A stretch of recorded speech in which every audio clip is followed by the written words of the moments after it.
قرآن کریم کے اندر سورہ اخلاص ایک ایسی سورت ہے، مسلم شریف کی حدیث ہے، جس کو 3 مرتبہ پڑھنے کا ثواب ایک قرآن کریم کے برابر ملتا ہے۔ 3 مرتبہ پڑھ لیجئے، ایک قرآن کریم کے برابر ثواب ہے۔ اور ایسی بابرکت سورت ہے یہ کہ جب کفار مکہ نے میرے مصطفیٰ صلی اللہ علیہ وسلم سے برابر مطالبہ کرتے رہے آپ کے اللہ کا حسب نامہ کیا ہے، آپ کے اللہ کا حسب نامہ کیا ہے، تو یہ سورت نازل ہوئی کہ لو یہ حسب نامہ ہے اللہ کا۔ قل هو اللہ احد اللہ الصمد لم یلد ولم یولد ولم یکن له کفوا احد۔ تنبیہ الغافلین باب نمبر 13 فضائل قرآن میں لکھا ہے کہ اگر کوئی شخص باوضو اس سورت کو 300 مرتبہ پڑھ لے، اللہ سبحانہ و تعالیٰ اس کو 9 فائدے عطا فرماتے ہیں، 9 فائدے حاصل ہوتے ہیں اس کے پڑھنے سے۔ پہلا فائدہ کیا ہے؟ اللہ رب العزت اس سورت کو 300 مرتبہ پڑھنے والے کے 300 دروازے غضب کے بند کر دیتے ہیں، جس میں دشمنی، قہر، فتنہ وغیرہ۔ دوسرے نمبر پہ 300 دروازے اس کے پڑھنے والے کے لیے رزق کے کھول دیتے ہیں، اپنے غیب سے اس کو رزق عطا فرمائیں گے، بغیر محنت کے عطا فرمائیں گے۔ نمبر 3، 300 دروازے اللہ سبحانہ و تعالیٰ اس سورت کے پڑھنے والے کے لیے رحمت کے کھول دیتے ہیں۔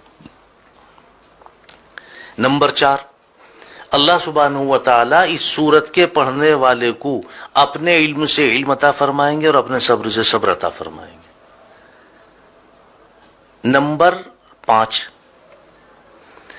5 پہ آتا کہ اس کو 36 مرتبہ قرآن کریم پڑھنے کے برابر ثواب ملے گا۔ اور نمبر 6 پہ آتا کہ اس کے 50 سال کے گناہ معاف ہوں گے۔ 300 مرتبہ پڑھنے کی فضیلت ہے یہ، اس کے 50 سال کے گناہ بھی معاف ہوں گے۔ اور نمبر 7 پہ آتا کہ اس سورت کے پڑھنے والے کے لیے اللہ سبحانہ و تعالی جنت میں 20 محل بنائیں گے، اور ہر محل جو ہے وہ یاقوت اور مرجان کا ہوگا، اور ہر محل کے جو دروازے ہیں 70,000 ہوں گے۔ اب آپ اندازہ لگائیں، جس محل کے دروازے 70,000 ہوں گے وہ محل کتنا بڑا ہوگا، اللہ اس پہ یقین نصیب فرمائے، وہ محل کتنا بڑا ہوگا۔ مزید اس سے آگے چلیں آپ، نمبر 8 پہ اللہ سبحانہ و تعالی اس سورت کے پڑھنے والے کو 2000 رکعت نفل پڑھنے کا ثواب عطا فرمائیں گے۔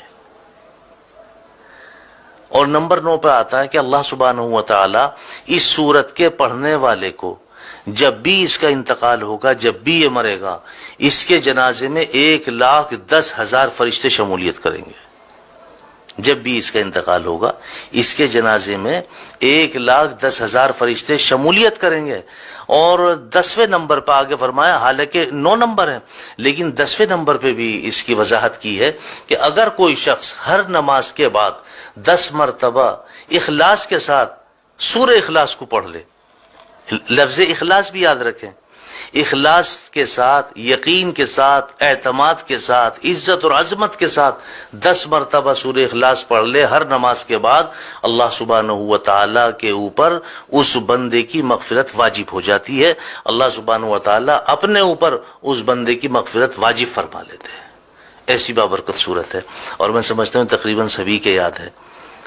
اور کم سے کم آپ اتنا کیا کریں کہ اگر آپ 3 مرتبہ درود پاک شروع میں، 3 مرتبہ درود پاک آخر میں، اور 3 مرتبہ قل هو اللہ احد اللہ الصمد لم یلد ولم یولد ولم یکن له کفوا احد پڑھ کر کے اپنے گھر کنبے قبیلے والوں کے لیے، دوست احباب کے لیے، اہل و عیال کے لیے، نہیں تو اگر آپ کے والدین دنیا سے فوت ہو چکے ہیں ان کے لیے آپ صرف نیت کر لیں کہ اس کا ثواب میرے فلاں کو پہنچ جائے، ایک قرآن کریم کا ثواب آپ کے فلاں کو پہنچ گئے۔